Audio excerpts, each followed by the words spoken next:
All right. Welcome back to Hello. the Paragon Vlog. Yep. This week we've got changing that behavior. So,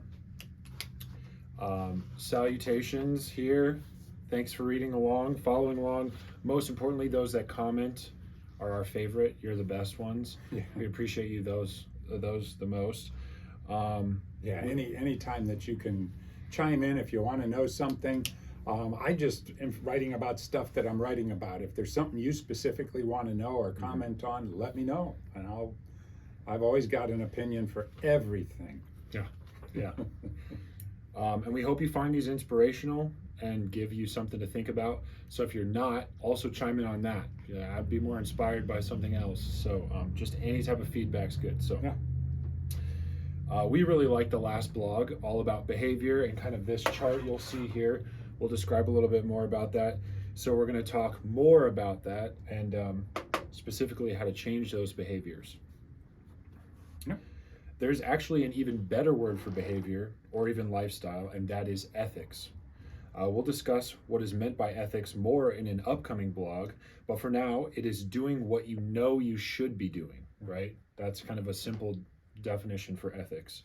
It's being self-determined and doing what you know will bring the highest level of survival to yourself, your family, the groups you belong to, and even mankind. So, Yeah, you get the idea. Pulling your So, weight. ethics are not the same as morals. Morals are like rules and laws. Ethics are what you know is pro survival.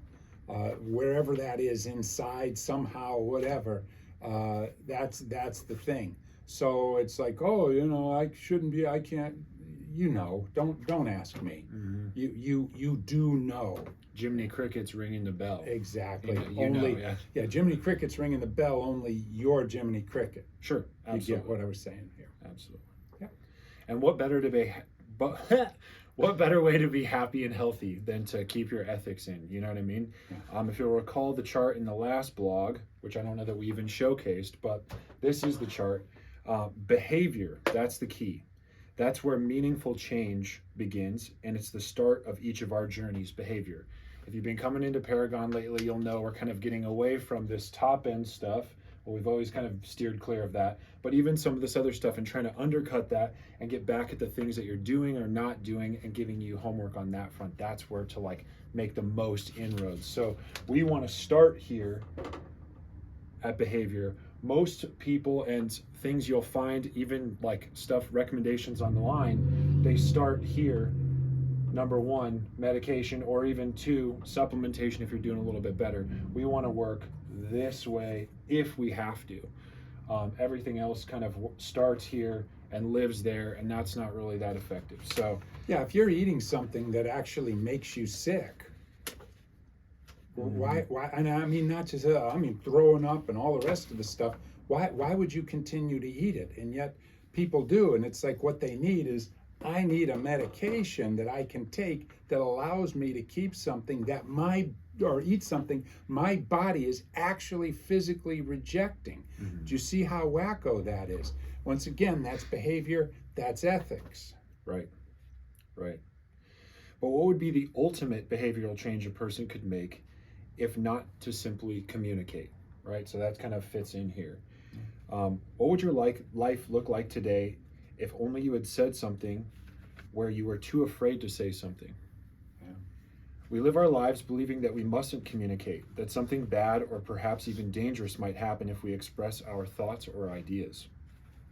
Yeah, but how? The ancient Roman Stoics would say, if you want to break a habit, do the opposite. So that's pretty simple logic there, Yeah, so right? it's like, well, how would I start communicating? Start communicating, and just know that it's impossible to over communicate. We've got that. Oh, I've said too much. No, you haven't. If it's still churning, you haven't said enough. Right. You got in there and agitated. You whacked the beehive with a stick. Now you're going to have to try and calm the bees down. Right. And you do that with, well, in our thing, communication. Talk to each bee, say, I'm sorry. Perhaps the opposite is to simply start communicating, which we just expressed. How dangerous would the world look if you simply communicated? I dare say, not very. It couldn't. You'd find yourself in better understanding with your fellows and with greater affinity and shared reality if you just simply communicated a little bit more. You just would. Through that communication, ultimately there'd be this understanding. You've all experienced that. I've experienced that. You know, there's somebody and you finally sit down and talk with them. Maybe it wasn't super pleasant, but you know what? You leave, everybody gets a hug, you feel better, and everybody's elevated. It works. The universal solvent, communication, better than any of this, and that would be the major behavioral change. No change. Nobody wants to talk. They want to fire off a text saying that so and so's a dirty dog and all the rest of it. That's not a communication. That would be the thing. Start talking. Start looking at people. Start acknowledging that they exist, and so on and so forth. And you'll find, wow, the magical world we live in. Real human, back and forth, two-way communication, not just sending junk off into the void. You know what I mean? Firing off. So. Obviously, there's more to communication than flapping your gums or, like we said, you know, working your fingers to the bone, texting and typing, flaming our favorite celebrities. That's not really that helpful, nor is it truly communication. So, but know this, you cannot communicate too much. That's a lie. The other day, Dr. Dave had a conversation with his mom, and she's kind of a bit of a TV and news watcher, and she sits there all troubled and worked up, watching all that garbage, and she says, "What's the world coming to?" To which Dr. Dave replied, "If you're uncertain of what the future holds, and you're focusing upon all the things you can't or won't be able to do anything about, how will you know what you would like to do?" So he asked her, "What would you like to do?" And therein lies the problem. She didn't know. Yeah, no idea. But she knew all the stuff she would not be able to do and couldn't do. That were taken away by agencies. And this was taken away, and that was taken away, and she'd never be able to, and all the rest of the stuff. But then when asked, what would you like to do? Right. I'm not really sure. That's the problem. That is the problem. So in the presence of all these stops and all these rules and regulatory issues and stuff that we kind of perceive to be in there, what can we do? And that goes back to behavior. So what can we do? We know we can communicate. So look around and start talking with others. Then find more others and talk to them. And keep doing this until you find out you're actually not alone on this rock, which is a really good feeling. It's like, it should feel really like comforting. Even somebody that you don't particularly dig, you'll notice that as you kind of get into communication with them and scratch the surface, they're pretty cool, and you'll find that you really feel kind of like more comfortable in their space and more comfortable in your space on the planet. Yeah, as you start communicating, it's more comfortable to be around them. It's interesting, and you'll find that there's, you know, even though maybe some things you don't agree upon, but for the most part, there are things that you do agree upon. You know, you both think this way or think that way, and there's just this understanding that comes about from it. And truly amazing, you know, and it's okay that that person doesn't think like you think and isn't you. Isn't that amazing? Wouldn't that be cool? It's okay that others on this planet aren't you. I mean, think about that. That's really good. I like that. Right. Yeah, we spend a lot of time online preoccupied with trying to enforce your viewpoints and make someone and create this sameness. That wouldn't be much of a life, though, if everybody ran around with the exact same viewpoints and ideologies and practices and stuff. That sounds pretty ugly to me. And if they were like you, they would be intolerant of everybody and want to argue. Yeah, so what's the point? Yeah, that's pretty good. All right, so we're turning into some heaviness here. So, heavy. Why don't we put the future out there that we want? Right. Instead of worrying about the one the idiots are trying to force upon us, the right? Idiots. We could actually kind of work toward creating that ideal scene. I like that. Idiot. That's a 0 to 25 IQ. It's an actual term. It's not just he loves something. to define these. Yeah, there's somebody, quantifiable intelligence quotient metrics for idiots, morons, and etc. So in constant need of custodial supervision. And it's like, oh God, okay, close your ears, because I'm sure you're starting to make lists of every idiot you know. And it's like, you know, I think he is only about a 14 IQ. Yeah, idiot. I love that. Lunatic's another good word too. So, but not living is the best way to waste one's time worrying about not living, right? These are some of these truisms that are almost too dumb to have to put into words, but really chew on that a bit. There isn't anything his mom couldn't do, really. Right. She would simply have to do it. Again, these really stripped back simplicities. But we oftentimes we don't look at those, right? They're too simple to confront. It's like, why am I not acting upon this? It's simply just like drag the body in there and like get working on that, right? What do you want to do? Go do it. Right. I mean, that's 2 steps. Right. Well, but no, that's a 3rd step. But if that's a 4th step, Right. yeah, but that's a 5th step. No, there's 2 steps. But how much broccoli do I need to eat to go and play catch with my buddy? You know what I mean? Probably not. Or like join a men's baseball league or something like that. How many fish oils do I need to take to do that? Or what type of prescription would I need to go and act on? Like, boy, I really feel bad that I'm still not playing baseball with my homies. None of this stuff is gonna like elicit any kind of change except this. I'd have to actually reach out to them, Go play. arrange a time to, maybe schedule, book a cage, all those types of things. So go play. if you look at the last several years of our lives, you might stare incredulously at all the crazy crap and wonder what's the silver lining.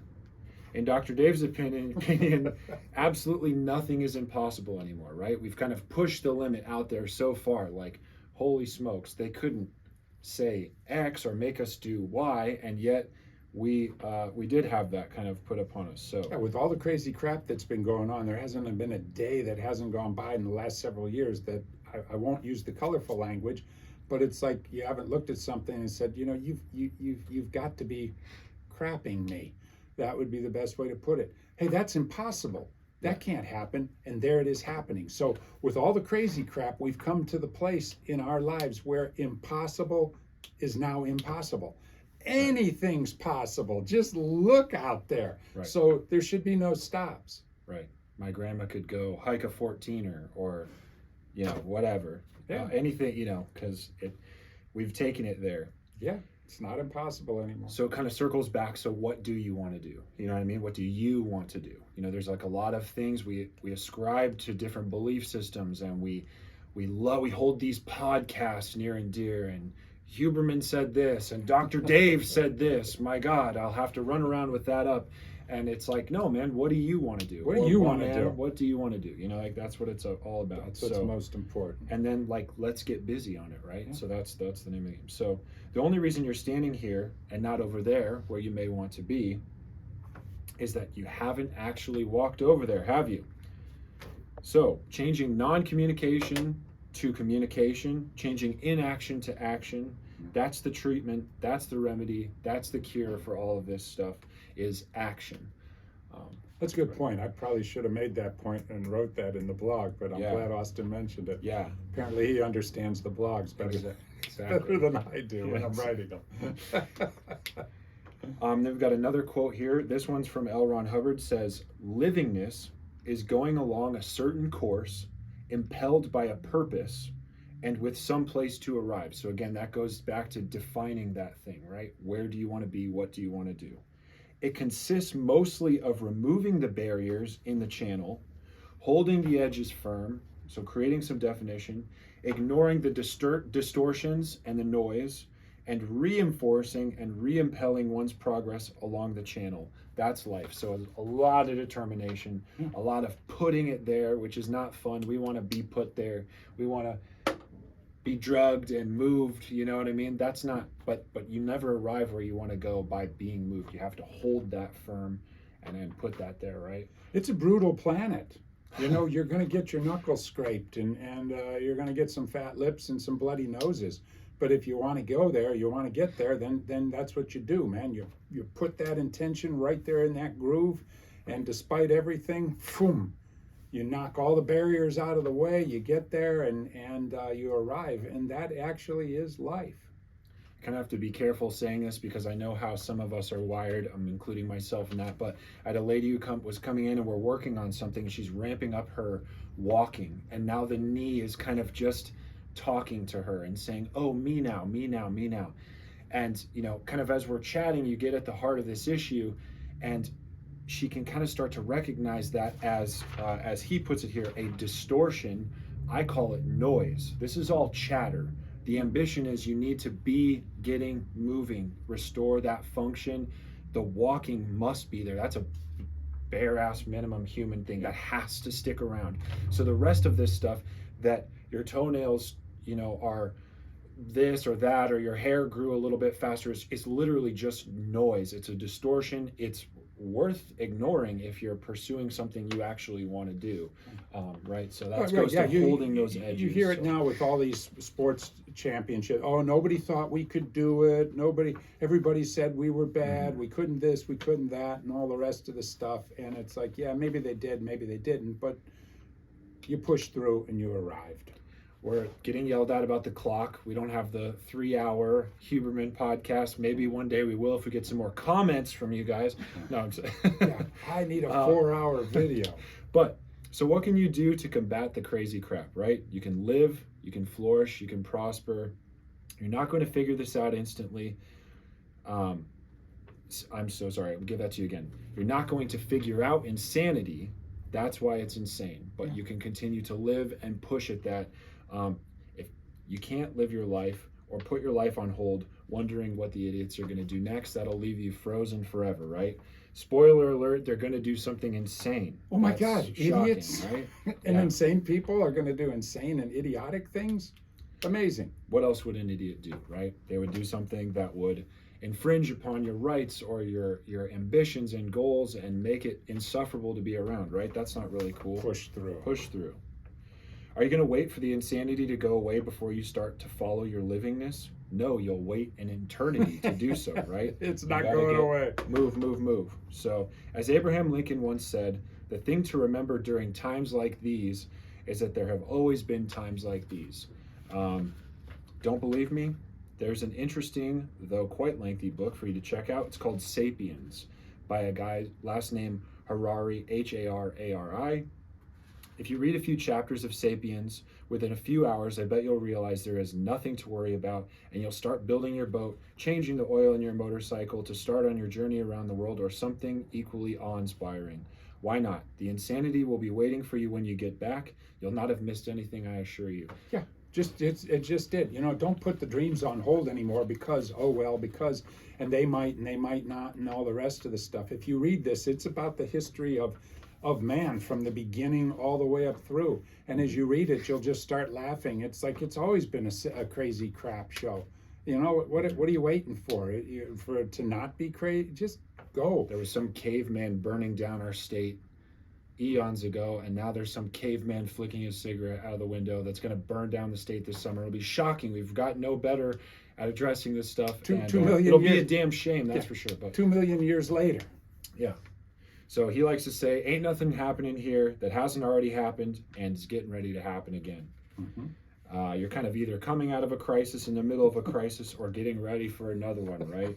And that's not like preppers, like doom and gloom, fear speak. It should provide you some kind of semblance of comfort that there's going to be madness around, but you've got to stay your course and kind of keep pushing through, because there's going to be a forest fire, and your old lady's going to be yelling at you all and the time. Your toe is going to hurt and all this stuff. Yeah, all Always. the time for Dr. Dave. Yeah. I'm in a very happy marriage, unlike some. I'm just.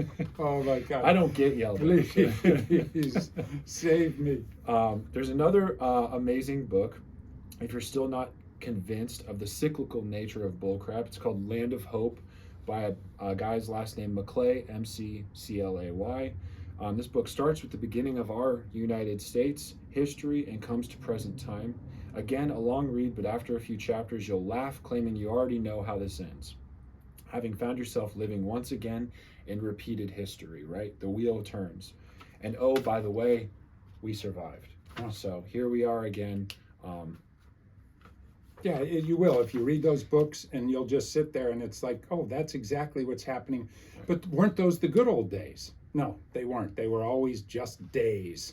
Yeah. And so, well, how did we get to the good part? Well, people rolled up their sleeves and they went and did it. They took that definition of livingness by L. Ron Hubbard, pulling up the champ, pushing, getting the barriers out of the way, and going and living. Right. All right. Well, go live. Plenty of time. behave yourselves by communicating. More communication. All right, cheers, guys. Hey. Take care.